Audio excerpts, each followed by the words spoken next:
Hello, ladies and gentlemen.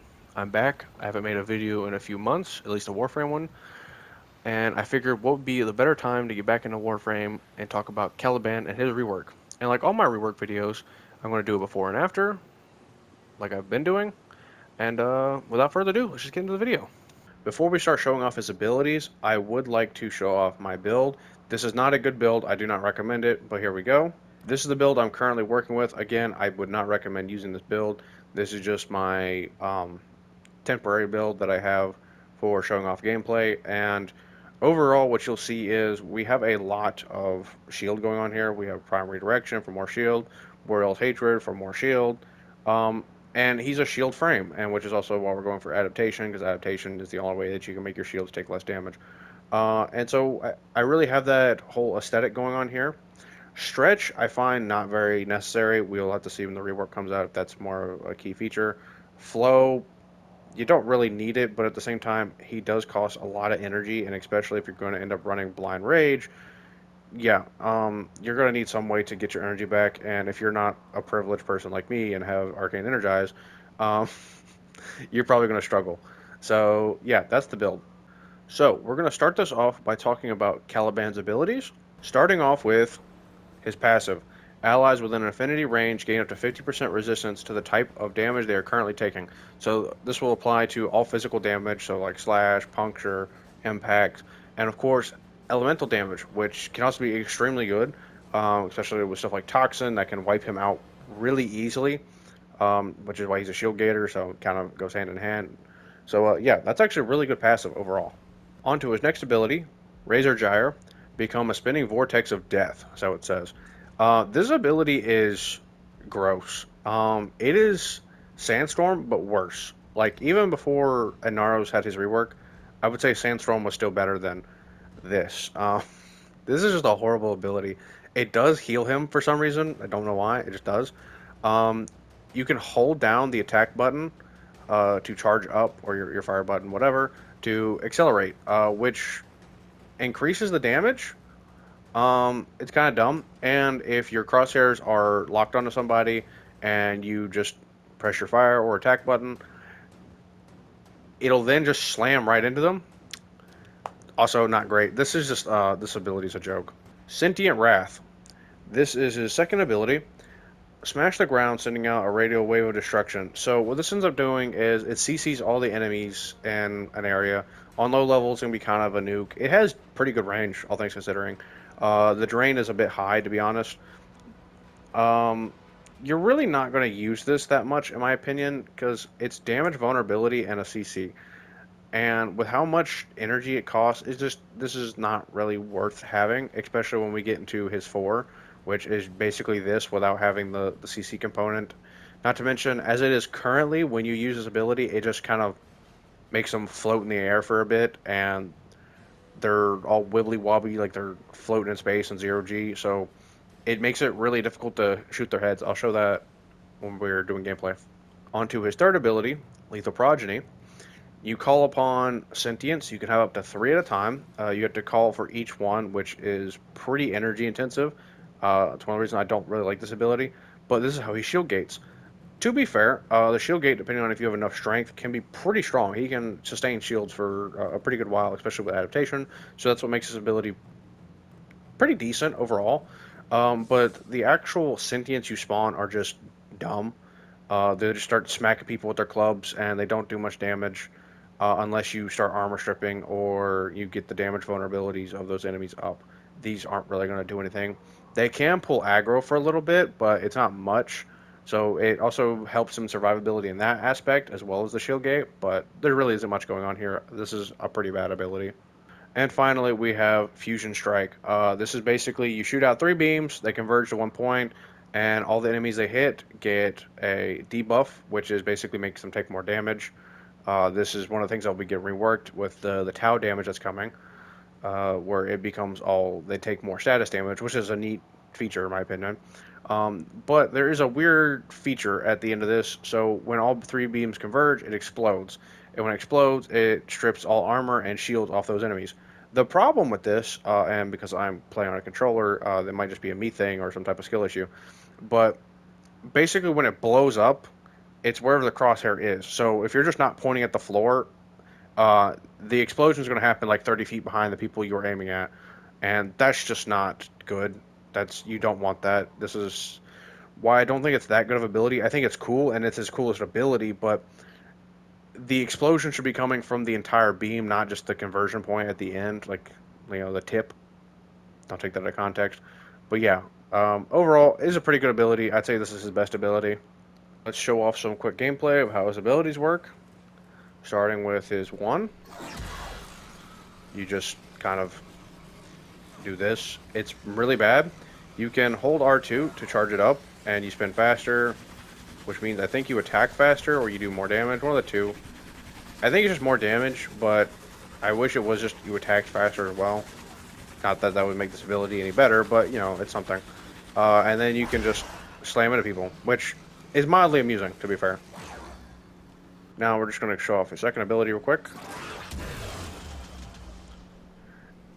It's pretty neat, and I do like the zero-G effect, but again, it does make, trying to hit headshots a bit more difficult. And pretty much the moment that you hit them, they just stop, floating.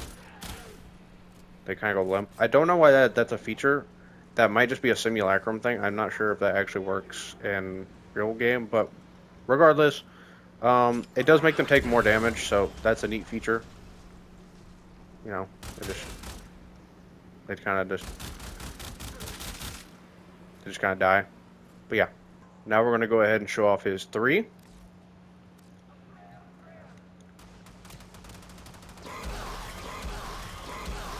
As you'll see, we're getting a lot of shield regen. Not much, to be fair, only because I don't have that high of strength in this build. But it is enough that, like, you might wish you had it, so that's pretty cool.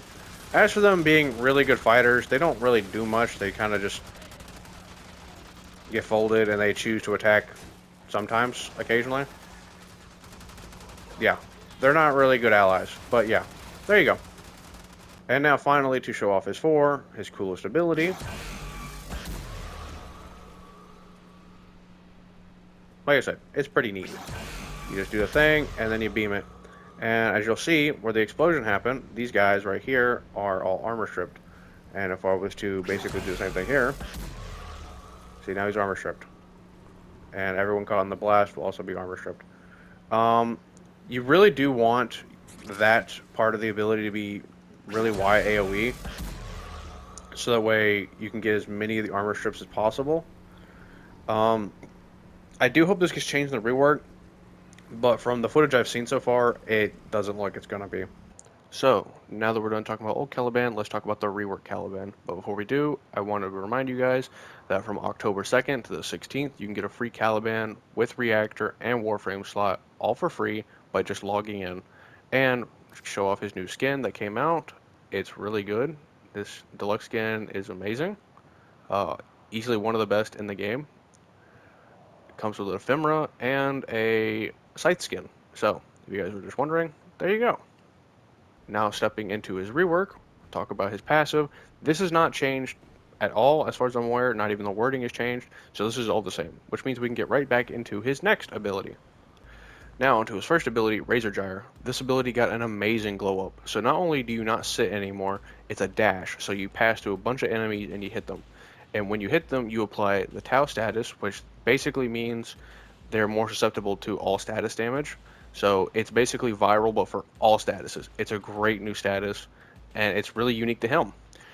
Also, every enemy that you hit with it will give him health and shield back, which is phenomenal. This is a great shield gating tool. But more importantly, every enemy you hit will give him 25% of the energy he spent on the ability, which is important because if you hit more than 4 enemies, you'll get all the energy back and then some. So if you hit 4, you refund the ability. But if you hit 5 or more, you're getting more energy back than you put into it. So now you're getting energy on top of that. So he's self-sustainable, which means you do not need Arcane Energize anymore. Sentient Wrath, his second ability. Like before, it launches enemies in the air, but now it holds them in place. So it's easier to get headshots on them, which is nice. Again, it applies that Tau status, again, which is great. But also, you get the damage vulnerability, which makes his 2 really strong. And with how much range as you can get on it, this is a really good CC tool, and it's really good to pair with his first ability for getting all that energy back. Now onto his third ability, Lethal Progeny. This ability, it's not the best, but it is way better than what it was before. So, for starters, when you cast it, it automatically casts all three of the sentients, but there's a caveat to that, and we'll get to that. So you get your shield regen, and obviously they have the health and damage multipliers as usual, so none of that stuff has really changed, which is fine. But we get three new sentient types. So we have the Conquilists, which is basically the standard guys, but now whenever you use your four, they will copy you, and they will also use their four, or well, your four, which is the tri-beam thing, which is great. That's really cool to see. But that's like the standard guys with the little club dudes. So moving on to the Ortholists, they basically are turrets, and they sit there and they go pew pew pew pew pew pew. They don't sound like that, but they do tau damage, which is great. Which means you're again applying more statuses. Again, think of it like viral, in a sense. So that's really good.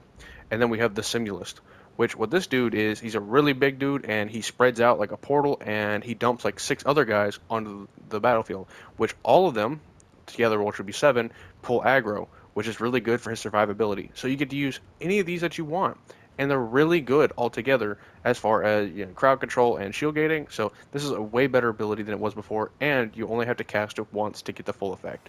And on to his fourth ability, Fusion Strike. So it's relatively the same ability, does all the same things, except now we have the new Tau damage, which is fine. And obviously, like I said before, the Conquilist from his three can parry it or parry it. Da, da, da, da. Basically, they copy what he does, like I said before. And obviously, does the defense reduction and all that stuff. So that's cool. But it's actually got a huge buff. And when the final explosion happens, you can get a much larger range on it now. So everyone in that range can also get hit with that defense reduction. So even if you didn't hit them with the beams, that's fine. The explosion area that comes from it will armor strip them and shield strip them for you. This is a huge buff to this ability and makes it really worth using, especially when you pair it with this 2, which gets a lot of people in a very large area, and then you just nuke them with this. It is great. So we're just going to go off and show his abilities very quickly. Starting with his 1, as you will see, we fly into them, and if you'll notice, our energy goes up a lot, which is very good. Like I said, the self-sustainability, very huge now. And they also get hit with the Tau status, as you'll see, which is very good as well. And we're also getting a bunch of shield and health, but you can't really see that now that I'm like got over shield. But yeah, that all is happening. Very good. It's a movement tool, and it allows you to pass directly through enemies, by the way. So if you need to get through these pesky guys blocking your way, then don't worry about that. There you go. Moving on to his second ability, we just lift them in the air, and you kind of just kill them. But yeah, they get lifted, and they can stay there for quite a while. Obviously scales with duration, which is fine. And they get debuffed while they're like this as well. Now going on to his third ability. Just show this off. Like I said, it's the same guys. They do all the wacky sticks, and you get the shield regen from them, which is cool.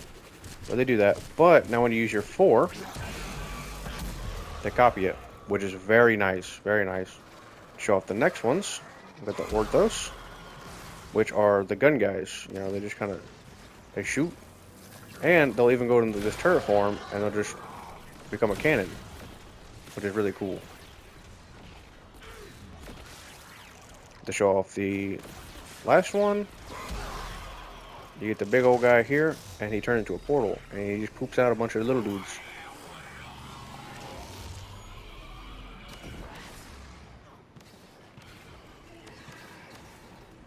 Very cool. Very cool.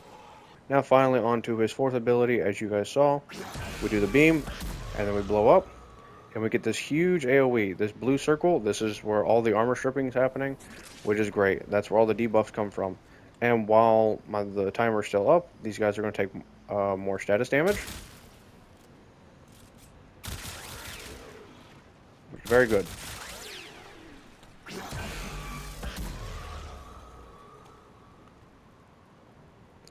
And again, if you ever need more energy, just... there you go. It's pretty fun. As for the build we are using, as you'll see, it is mostly the same. I just have more stuff in here. Obviously, we're running Prime Redirection and Boreal's Hatred for the shields. However, there's a caveat here. With Boreal's Hatred, with how his new one works, where you get energy back, that also scales based on the energy used. So obviously it's 25% of the energy used, thus you'll get more. However, if you do have higher efficiency, it technically cancels out because you're still costing the same. So even though this would normally be 50 and now it's 70, you're still technically getting the same cost. And so it kind of cancels itself out. So if you run high efficiency or low efficiency, it does not matter. He can play both and he will do just fine. Just as putting that out there.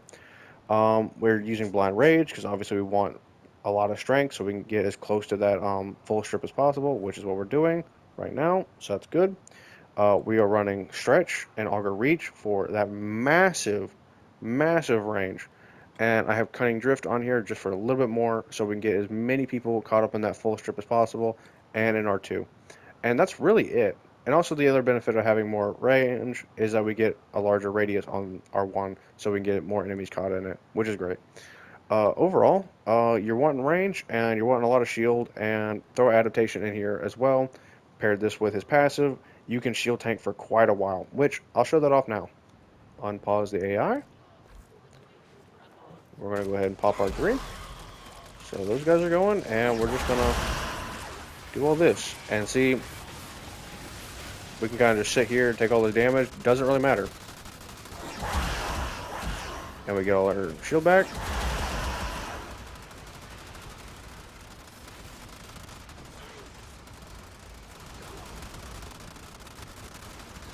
Pair that with them guys causing distraction, stuff like that. You know, are pretty much fine. Like nothing can really hurt us really.